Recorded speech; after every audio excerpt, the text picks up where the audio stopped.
Greetings. This is Brother Eli. Welcome to Bible Truth Revealed. This channel is dedicated to exposing the lies of Christianity and revealing biblical truth. On this channel, we worship and serve the Most High God of Israel only. This teaching is entitled An Urgent Message to Black Adventists. That is, an urgent message to Black Adventists. Many of our people have a burning desire to keep the Sabbath day holy. This is because the Most High, God of Abraham, Isaac, and Jacob, is drawing them to Himself in these last days. As the Seventh Day Adventist Church claims to be the righteous remnant and teaches the importance of keeping the Ten Commandments, with special emphasis on keeping the Sabbath day holy, a growing number of Israelites are attracted to this Christian denomination.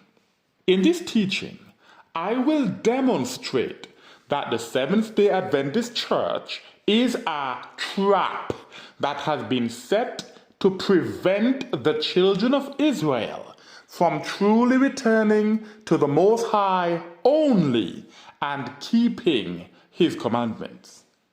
In doing so, I will prove that the Seventh Day Adventist Church, 1, does not keep the Ten Commandments, 2, does not keep the Sabbath day holy, and 3, is not the righteous remnant.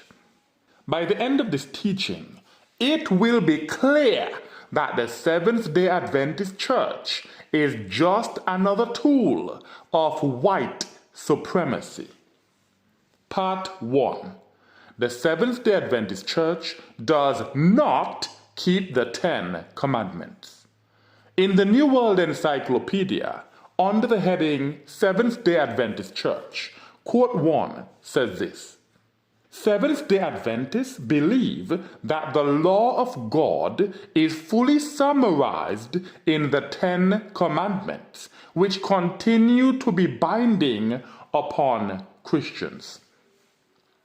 According to this statement, Seventh-day Adventist Christians are required to keep the Ten Commandments.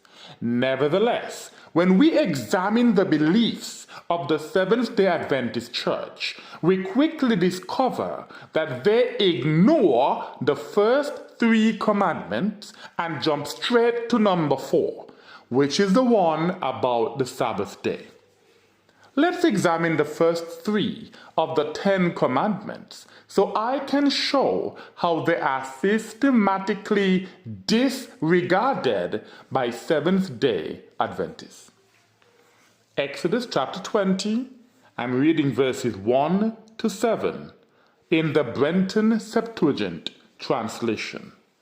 Exodus chapter 20, verses 1 to 7 reads thus: And the Most High spoke all these words, saying, I am the Most High, who brought thee out of the land of Egypt, out of the house of bondage. Thou shalt have no other gods beside me. Again, thou shalt have no other gods beside me, singular.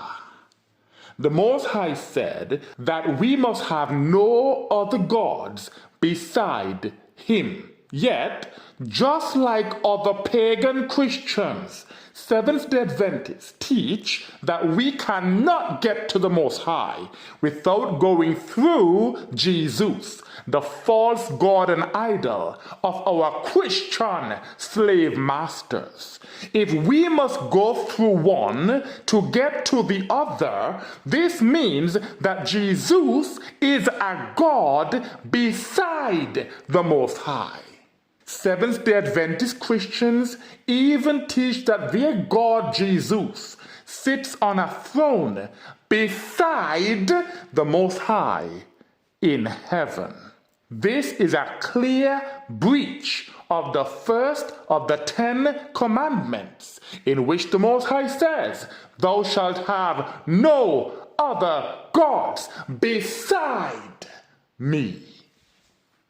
Verse 4, "Thou shalt not make to thyself an idol, nor likeness of anything, whatever things are in the heaven above, and whatever are in the earth beneath, and whatever are in the waters under the earth.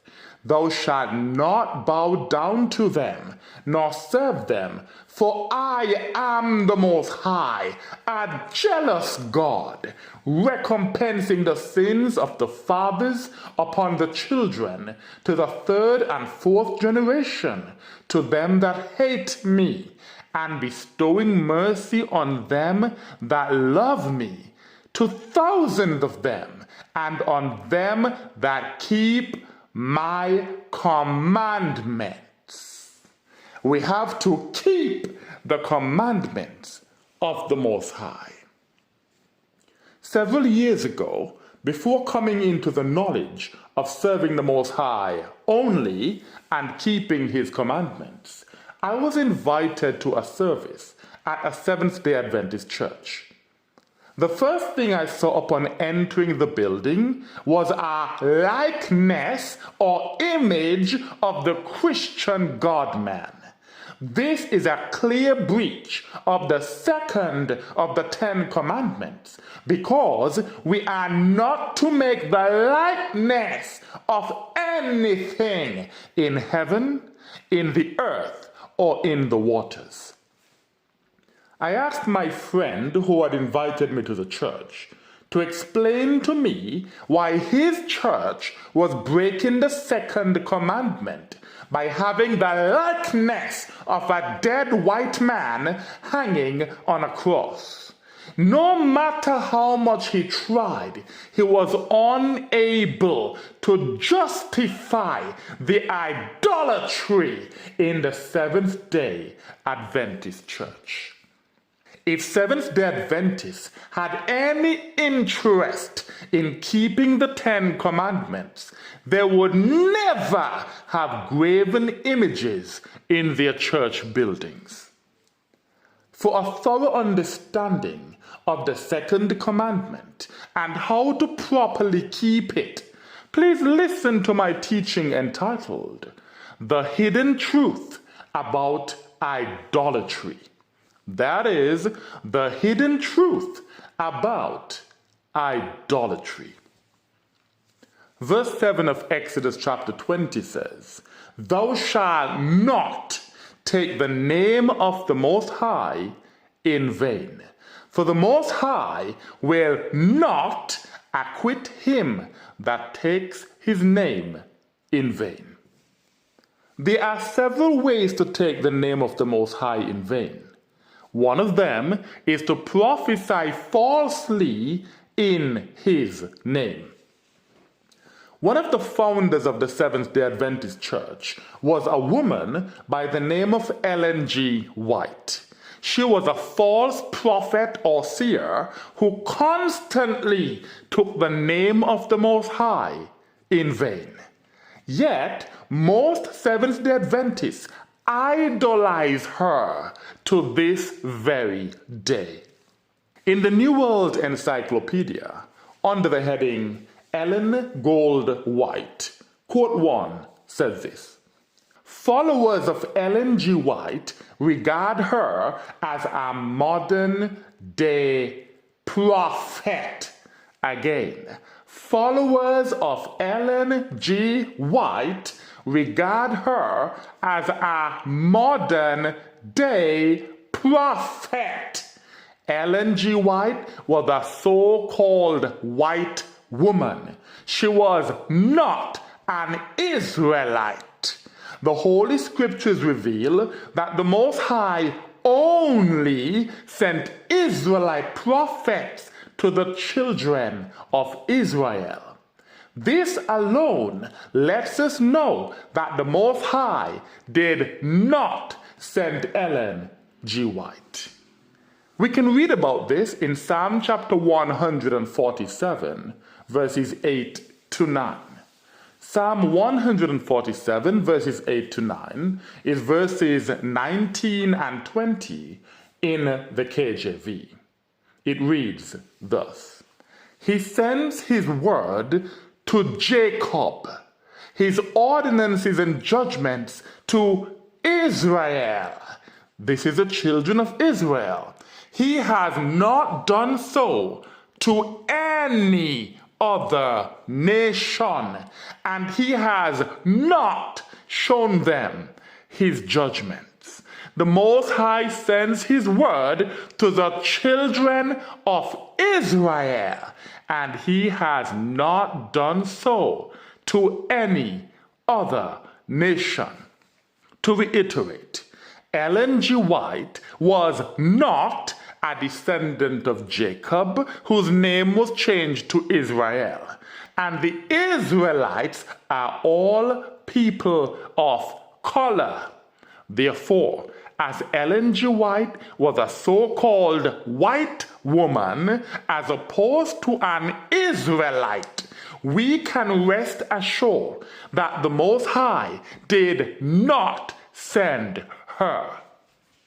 For those who will ask for more evidence, look no further than Amos chapter 2, verses 10 and 11.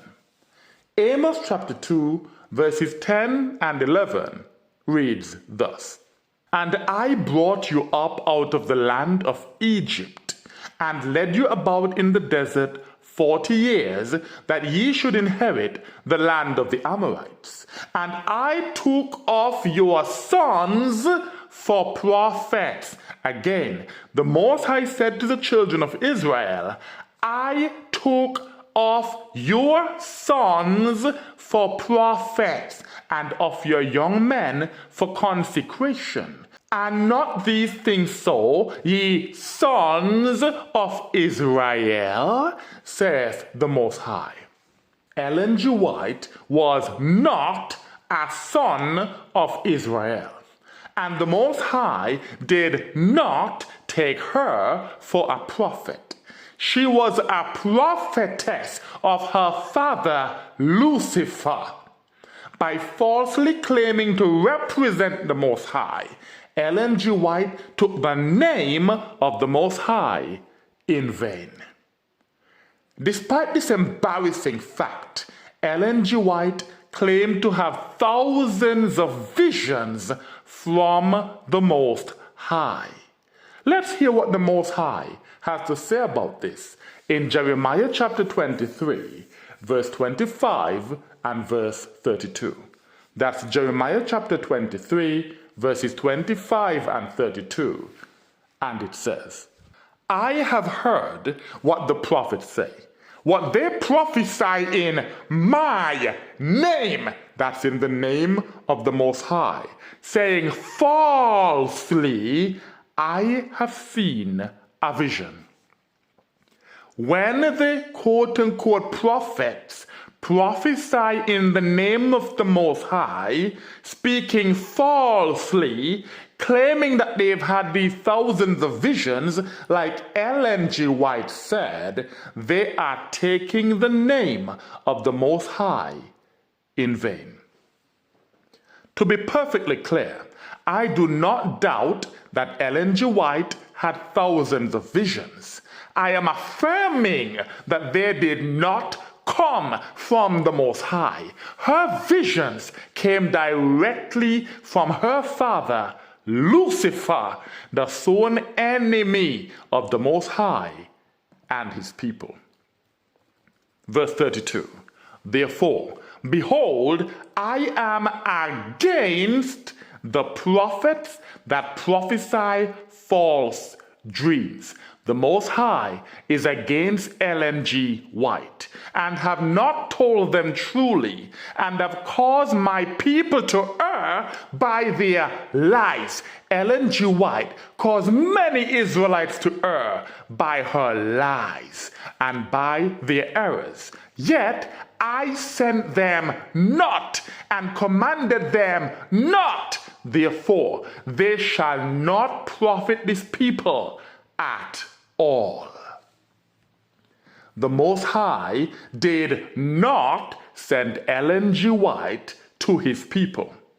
As she was a messenger of Lucifer, she had no problem taking the name of the Most High in vain. To fully understand the meaning of the third commandment, so you can avoid breaking it like Ellen G. White did, please listen to my teaching entitled, Don't Take the Name of God in Vain. That is, don't take the name of God in vain. Part 2. The Seventh Day Adventist Church does not keep the Sabbath day holy. On www.adventist.org, which is the official website of the Seventh Day Adventist Church, there is an article entitled, What is the Sabbath? Under the heading, The Sabbath and the Adventist Church, it says this. These Advent movement Christians notice the emphasis on the seventh day Sabbath in the Bible. They had a desire to keep all of God's commandments. These Christians decided they would begin to keep the biblical Sabbath, even though most churches worshipped on Sunday. Keeping the fourth commandment became a distinctive part of their worship. Let's look very closely at this quote. It says that they started with the desire to keep all the commandments of the Most High. But in the end, they only decided to keep the fourth commandment. This one commandment became a distinctive part of their worship. The emphasis that Seventh Day Adventists put on the fourth commandment distracts from the fact that they often ignore the rest of the 10 commandments. Let's read the fourth commandment, and then I will demonstrate that Seventh Day Adventists do not keep the Sabbath day holy. Exodus chapter 20, I will read verses 8 to 10. Exodus chapter 20 verses 8 to 10 says this. Remember the Sabbath day to keep it holy. 6 days thou shalt labor and shalt perform all thy work. But on the seventh day is the Sabbath of the Most High. On it thou shalt do no work. No work, no work. Thou, nor thy son, nor thy daughter, thy servant, nor thy maidservant, thine ox, nor thine ass, nor any cattle of thine, nor the stranger that sojourns with thee. The fourth commandment makes it clear that we must do no work on the Sabbath day. And if we have servants, they must also be allowed to rest on the Sabbath day. Now let's read the public confession of an active Seventh Day Adventist who exposes the hypocrisy in the Seventh Day Adventist Church when it comes to the fourth commandment. On AdventistToday.org, there is an article entitled The Indestructible Sabbath. It was written by Jack Horn, a Seventh Day Adventist who was a licensed minister of the Adventist Church for 13 years. This means he is qualified to speak about how Seventh Day Adventists regard the commandment to keep the Sabbath day holy. Quote 1 says this. I have heard one of those week after week Sabbath-breaking pastors in this town preaching against those in his congregation who went home from service to a restaurant as obvious Sabbath breakers. Let's break that down. So this licensed minister of the Adventist Church for 13 years confesses that there are pastors in the Seventh Day Adventist Church that break the Sabbath week after week. And this particular pastor in his town preached against the Seventh Day Adventists who went home from their service to a restaurant. The scriptures say we are not to buy on the Sabbath day, but these Seventh Day Adventists went to a restaurant to buy food on the Sabbath day. It continues, well, perhaps we were. So here, Jack Horn, the Seventh Day Adventist licensed minister of 13 years, is confirming that he was one of these obvious Sabbath breakers who went directly to a restaurant after the service on the Sabbath day. Again, well, perhaps we were, although on the Sabbath that I needed a meal in a restaurant, I am always sure to leave a generous tip for those kindly serving me. Was this just conscience money for my guilt? This licensed minister in the Seventh Day Adventist Church is confirming that he feels guilty about breaking the Sabbath day. Or was it genuine holy concern for those manservants and maidservants who were helping me give my wife and me a Sabbath free from meal preparation and cleanup? He's intentionally using biblical terminology like manservants and maidservants to demonstrate that when he breaks the Sabbath day, he understands exactly what he is doing. He said that normally he and his wife would prepare their meal on the Sabbath day and clean up on the Sabbath day, but sometimes he prefers to get his manservant and maidservant to do that work on the Sabbath day instead. This admission of guilt makes it clear that it is a common practice for Seventh Day Adventists to profane the Sabbath day week after week. And this includes the pastors and licensed ministers in the Seventh Day Adventist Church. Quote 2 says, "Am I a Sabbath breaker? Of course I am, and so are you." This article was written to members of the Seventh Day Adventist Church, and it clearly admits that they are Sabbath breakers. But wait, there's more. Many Seventh Day Adventists burn fire in their homes on the Sabbath day, and they do so without feeling any sense of guilt whatsoever. I will read the scripture that prohibits this practice, and then I will explain why Seventh Day Adventists blatantly disregard this commandment of the Most High. Exodus chapter 35, verse 3.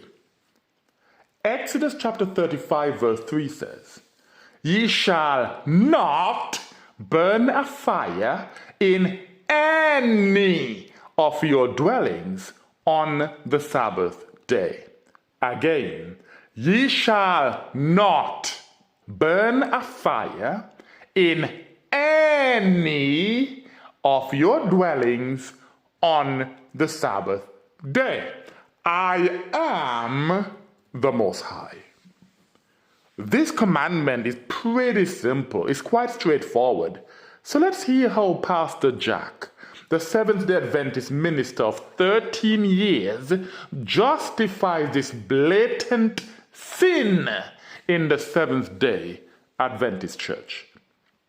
Quote 3 in the article on AdventistToday.org says this: perhaps because Ellen G. White was so radical as to dismiss entirely by contextualizing it. Exodus chapter 35, verse 3. Ye shall kindle no fire throughout your habitations upon the Sabbath day. He says that Ellen G. White dismissed this entirely. Forget about it. That was then. This is now, and it was temporary. This is a very Christian attitude. It continues. During the sojourn in the wilderness, the kindling of fires upon the seventh day had been strictly prohibited.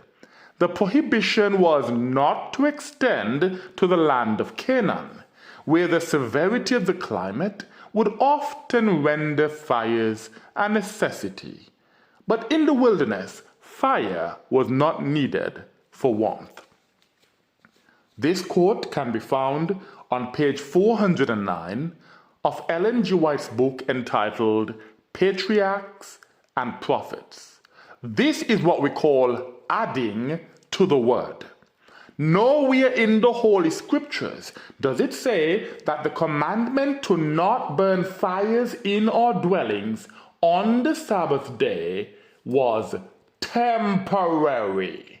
But as Ellen G. White was a false prophetess of her father Lucifer, she commanded her followers to completely dismiss, ignore, and forget about this commandment of the Most High. This is another reason we know that the Most High did not send her. She disregarded his commandments. And this is why Seventh-day Adventists to this very day disregard the commandments of the Most High while giving lip service to them to distinguish themselves from other Christians. To discover more ways in which Seventh-day Adventists and other Sabbatarian Christians profane the Sabbath day, please listen to my teaching entitled, Are You Really Keeping the Sabbath Day Holy? That is, are you really keeping the Sabbath day holy? Part 3. The Seventh-day Adventist Church is not the righteous remnant. In the New World Encyclopedia, under the heading Seventh-day Adventist Church, quote 2 says this: Adventists teach that there will be an end-time remnant, a small group of people who remain loyal to God and keep His commandments, and keep His commandments, and keep His commandments despite many trials. It is true that the end-time remnant is a small group of people who remain loyal to the Most High and keep His commandments despite many trials. However, as Seventh-day Adventists do not keep the commandments of the Most High, we know for a fact that they are not the righteous remnant that will be saved in the last days. To learn how to identify the righteous remnant in these last days, please listen to my teaching entitled, Will You Be Part of the Remnant? That is, will you be part of the remnant? Part 4. The Seventh-day Adventist Church is just another tool of white supremacy. A friend of mine who is an Israelite by nationality and a Seventh-day Adventist by religion once shared with me his concern that, to his horror, his son had said the following words to him. And I quote, "Daddy, I wish I was white." End of quote. Again, the quote is, "Daddy, I wish I was white." Now we're going to discover how the Seventh Day Adventist Church brainwashes young, melanated children into wishing they were white.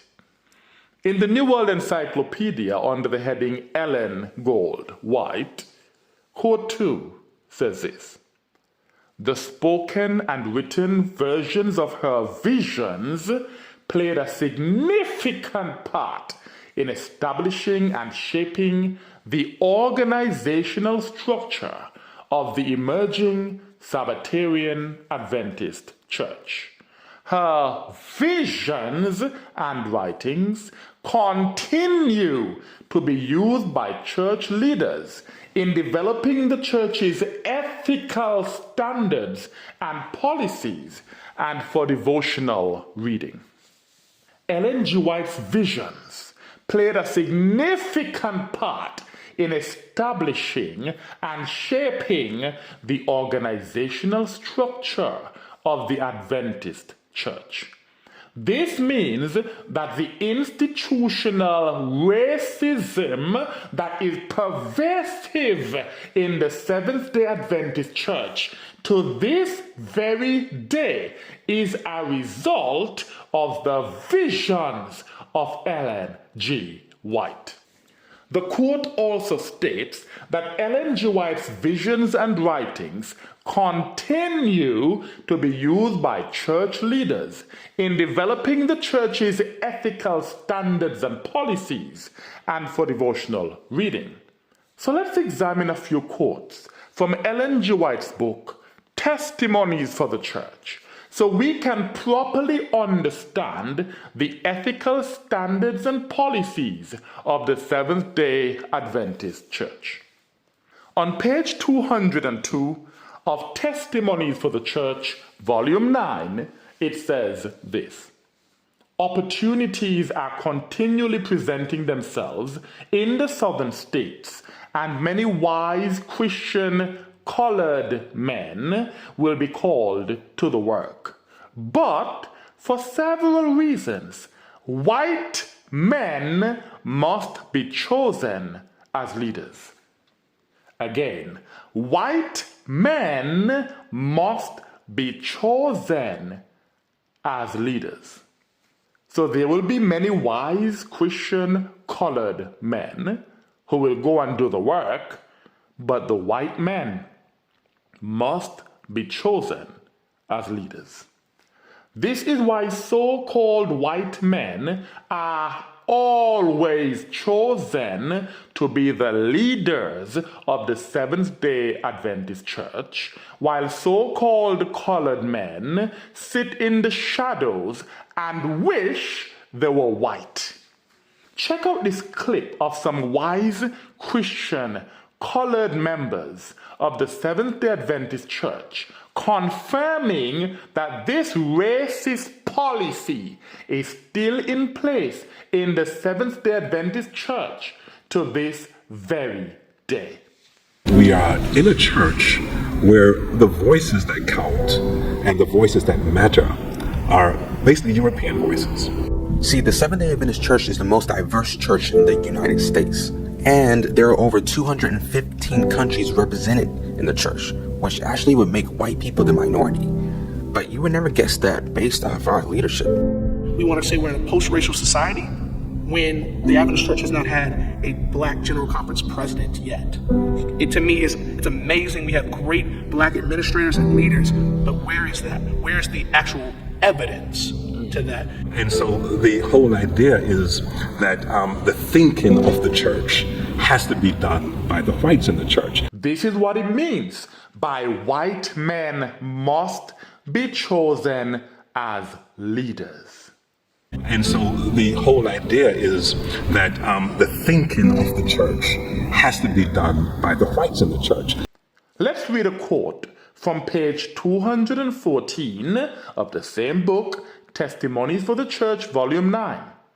In paragraph 3, it says, "The colored people should not urge that they be placed on an equality with white people." Again, the colored people should not urge that they be placed on an equality with white people. As clear and direct as these quotes are, some simple-minded Seventh-day Adventists will try to argue that they have been taken out of context. However, I cannot imagine a context in which it is acceptable to say that white men must be chosen as leaders, or that colored people should not desire equality with white people. In fact, I invite you to download Testimonies for the Church, Volume 9, from the internet and read it for yourself so you can examine these quotes in context. When you have done so, you will never look at the Seventh Day Adventist Church in the same way again. The in-your-face anti-black racism in the Seventh Day Adventist Church is so prevalent that some wise Christian colored members of the church are now discussing how to decolonize the Black Adventist mind. Again, we have to decolonize the Black Adventist mind. Let's listen to part of their conversation. The serious specific area of decolonization of the Black Adventist mind has to do with Ellen G. White, who is not the spirit of prophecy, never was. Colored people are finally waking up from the brainwashing of the Seventh Day Adventist Church. All praises to the Most High. Now let's consider an example of how so-called colored people have been viewed from the very beginning of the Seventh Day Adventist Church. Lucy Bayard was a so-called colored woman in the Seventh Day Adventist Church who thought she was equal with the so-called white people in her church. She must not have gotten the memo. Therefore, when she fell ill, she went to a Seventh Day Adventist hospital expecting to be treated for her illness. Little did she know that the Seventh Day Adventist hospital only treated so-called white people. Here are a few black Seventh Day Adventists recounting the sad story of her untimely death. An Adventist woman by the name of Lucy Bayard, a woman of color, is needing medical attention and goes to a hospital in Washington, D.C. This is way back in the 40s. And as she's taken into the hospital, they look at her and they believe her to be a white woman, so they decide that they're going to serve her. But then they look at her information and it says that she is a person of color, she's a black person. And instead of serving her and attending to her medical needs, they put her out onto the stairs of this hospital, this Adventist hospital. The Adventists are doing this. The Adventist Church officially apologizes to the family of Lucy Bayard, an African-American lay member of the church who died of pneumonia in 1943 as a result of being refused treatment at the Washington Adventist Hospital because she was black. In 1943, Miss Bayard, a faithful black member who was clear-skinned enough to pass as white, became suddenly ill with pneumonia and was taken to Washington Adventist Hospital. When the personnel at the hospital discovered that she was not really white, they refused her treatment. Lucy and her husband had to take a taxi to the black hospital a ways away. She died. Lack of time, lack of medical care, and loads of social injustice killed her. Hospital staff called around to other hospitals saying, we've made a mistake, we accepted a black patient, can you accept her? Eventually, Freedman's Hospital, operated by Howard University in Washington, D.C., accepted Lucy Bayard, and she died shortly after she was accepted from pneumonia. Let's try to understand why a white-only Seventh-day Adventist hospital refused to treat a colored member of its own church. On page 214 of Testimonies for the Church, Volume 9, it says this in paragraph 4.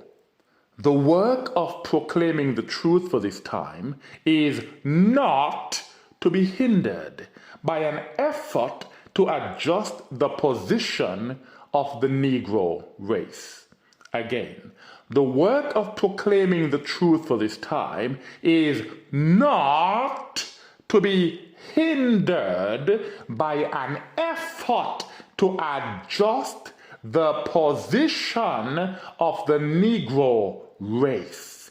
Treating Lucy Bayard in a Seventh-day Adventist hospital that was reserved for the so-called white people only would have been an effort to adjust the position of the Negro race. And that would have gone directly against the commandment of Lucifer as revealed in his visions to his prophet Ellen G. White.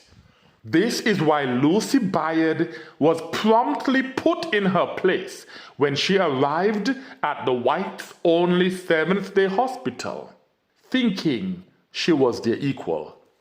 It is experiences such as this that first caused so-called colored people in the Seventh-day Adventist Church to wish they were white.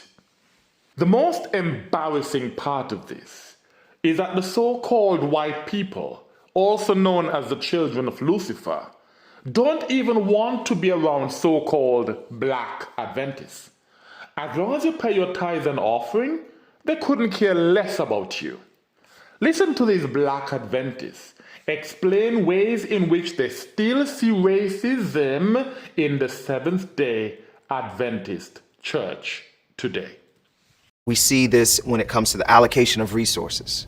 We see this when it comes to individuals participating in the phenomenon called white flight, which was studied and researched predominantly during the mid-1960s into the early 80s, to where when a certain amount of darker members began attending an Adventist church that was predominantly white, you see a phenomenon take place where the white members will then leave the church, just completely migrate away from that church and build another church that is once again predominantly white. This is still a part of our society, it's still a part of our denomination. So we see that the way that our individual members and individual membership interact with each other is evident that there is a race problem in the Adventist church. The reason most Black Adventists are Israelites, such as those from America, the Caribbean, and England, and so forth, is because the Seventh-day Adventist Church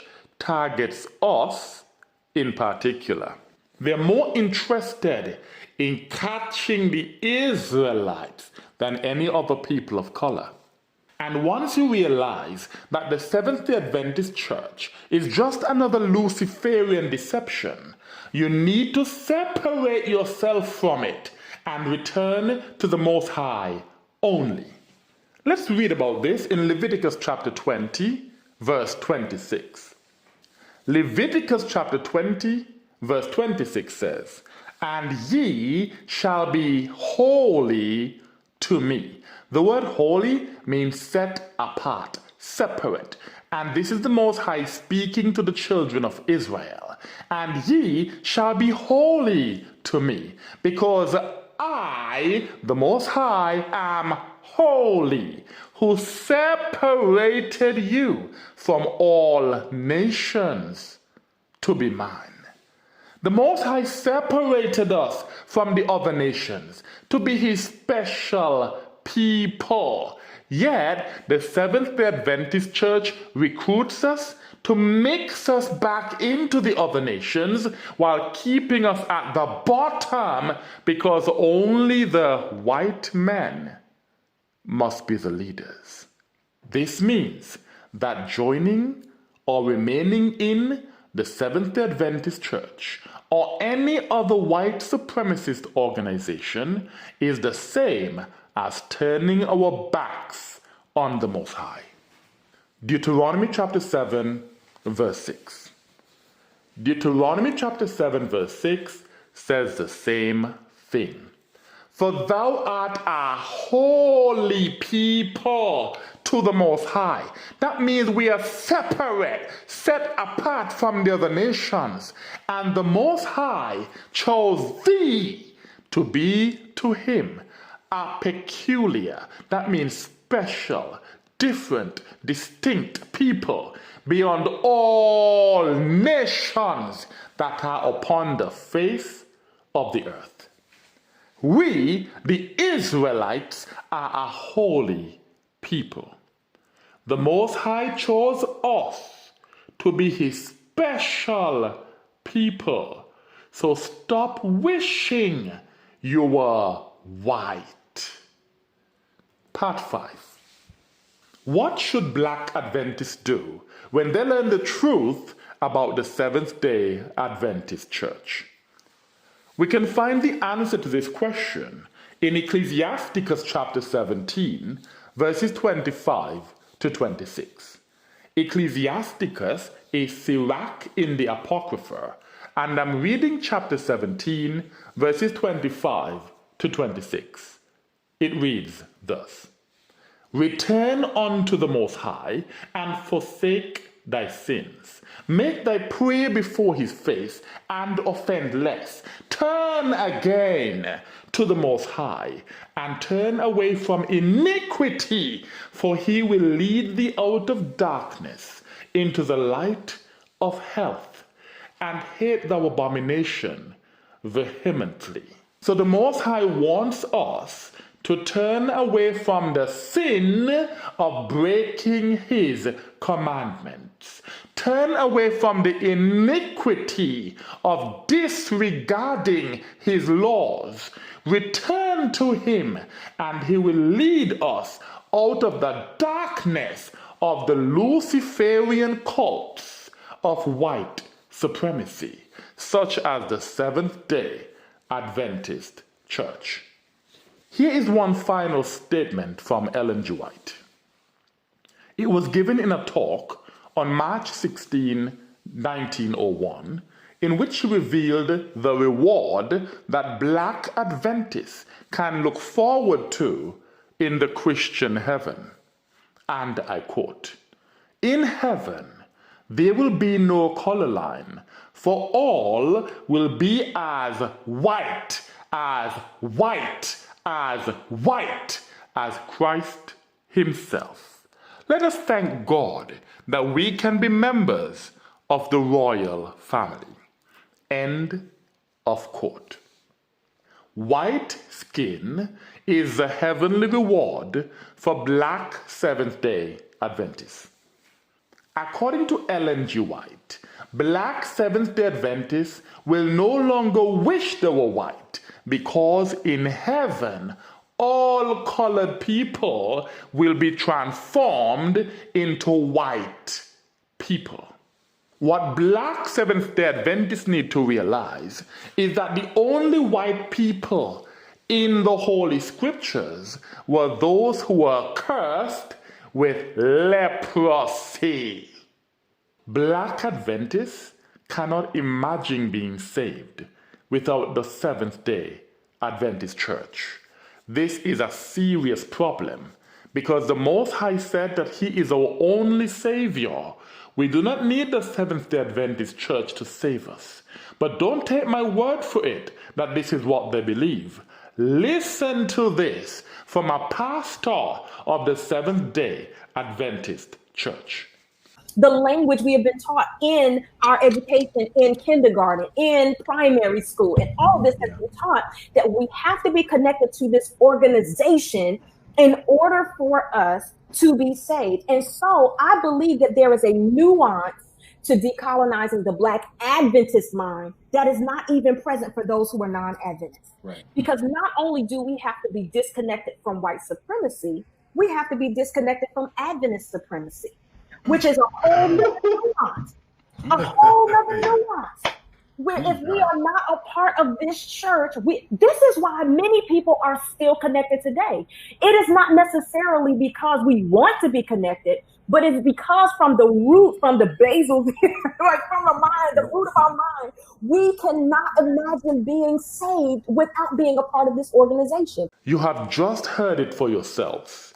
Black Adventists cannot imagine being saved without the Seventh Day Adventist Church. We cannot imagine being saved without being a part of this organization. For a more thorough understanding of the dangers of colorism, apart from that which is so prevalent in the Seventh Day Adventist Church, please listen to my teaching entitled, The Truth About Colorism. That is, the truth about colorism. In conclusion, the Seventh Day Adventist Church is a Luciferian trap that has been set to prevent the children of Israel from truly returning to the Most High only and keeping His commandments.